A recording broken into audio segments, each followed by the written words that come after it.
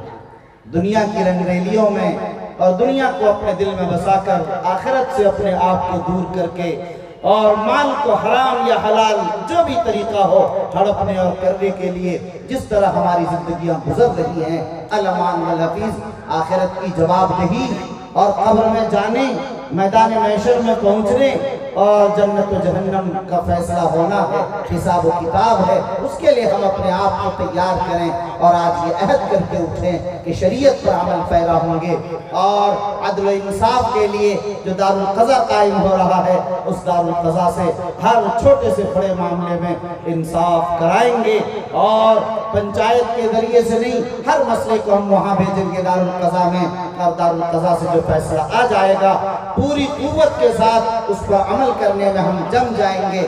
اگر کوئی سرکش، اگر کوئی بے دین، کوئی دین سے بیزار اگر فیصلے کے بعد بھی مکرنا چاہے، نہ ماننا چاہے، ہمارے سماج کی ذمہ داری ہے ہم اس پر دباؤ ڈالیں کہ جو دارالقضا نے اللہ اور اللہ کے رسول کے نمائندہ قاضی شریعت نے قرآن اور حدیث کی روشنی میں فیصلہ کر دیا ہے، ہم سب کو مل کر اس کو ماننا چاہیے، ہمیں یہ اخلاقی دباؤ بھی بنانا چاہیے۔ دعا کریں اللہ تعالیٰ آج کے اس قیام دارالقضا اور اس جلسے دستار بندی اور فارغین حفاظ سبوں کو قبول فرمائے۔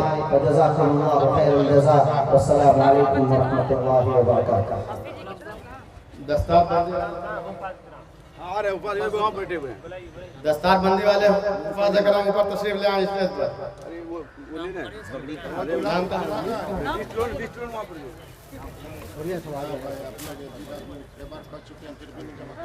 اذان جو ہے 2 بجے کے لیے اذان جو ہے نا، اذان 2 بجے تک قرآن جماعت جو ہے دستار بندی ادھر ہوتا رہے گا انشاءاللہ ظہر کی اذان 2 بجے ہوگی اور جماعت 2:30 بجے۔ دستار بندی جن طلباء کا ہوگا وہ تشریف لے آئیں۔ موبائل تو ہے آپ کا؟